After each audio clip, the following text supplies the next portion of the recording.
आज की परी में देख लेते हैं पाइथागोरस प्रमेय का प्रतिलोम करते हैं। आज कल हमने क्या किया था, पाइथागोरस प्रमेय का प्रूफ किया था। आज क्या करने वाले हैं, पाइथागोरस प्रमेय का प्रतिलोम करते हैं।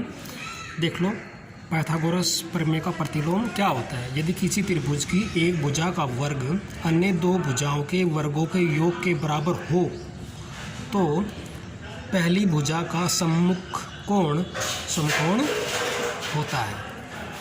तो हमें एक त्रिभुज दिया गया है ABC, हमें एक त्रिभुज दिया गया है। हमें क्या इसमें क्या सिद्ध करना है, हमें सिद्ध करना है कि ABC आपका 90 डिग्री है, ये हमें सिद्ध करना है।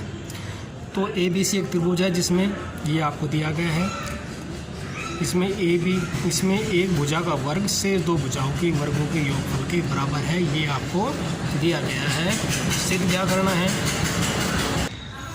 हमें सिद्ध करना है कि B कितना है आपका 90 डिग्री, हमें सिद्ध करना है। एक रचना करते हैं। सिद्ध करने के लिए हमें एक रचना करनी पड़ेगी। एक त्रिभुज लेते हैं PQR, एक त्रिभुज लेते हैं जिसमें Q पर क्या है 90 डिग्री है।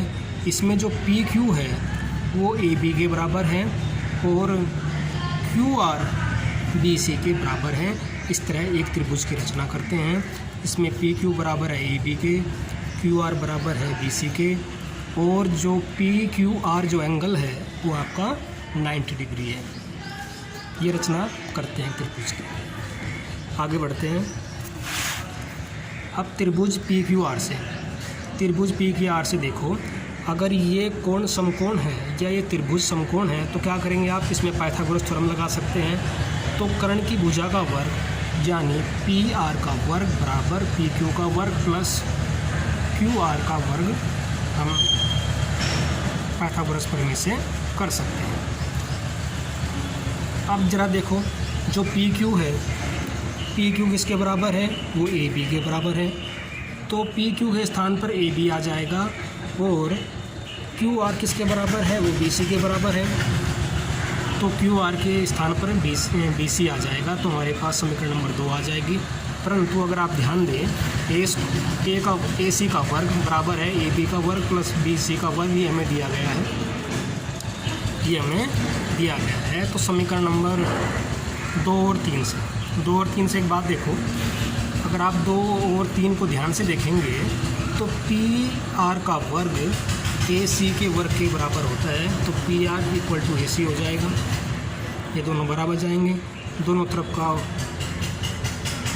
वर्गमूल निकालने पर PR बराबर हो जाएगा AC के।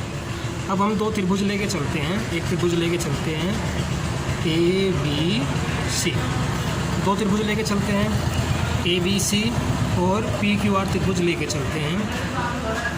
अब जो इसमें ध्यान दीजिएगा, ये बराबर हो गया आपका AB के, QR बराबर हो गई BC के और PR बराबर हो गई AC के। तो दोनों त्रिभुज क्या हो गए, सर्वांग सम हो गए। दोनों त्रिभुज क्या हो गए, सर्वांग सम हो गए। तो एंगल B बराबर होगा एंगल Q के, किससे, CP से। तो Q क्या दिया गया है, हम Q को क्या लेके चलते हैं, Q यहाँ पर 90 डिग्री है। तो Q और B बराबर हैं, तो B भी क्या होगा 90 डिग्री होगा, क्योंकि दोनों त्रिभुज कैसे हो गए, सर्वांग सम हो गए हैं। सर्वांग सम का मतलब होता है दोनों त्रिभुज बराबर हो गए हैं। तो हमें क्या सिद्ध करना था, हमें सिद्ध करना था जो एंगल B है वो 90 डिग्री है, तो हमने सिद्ध कर दिया है।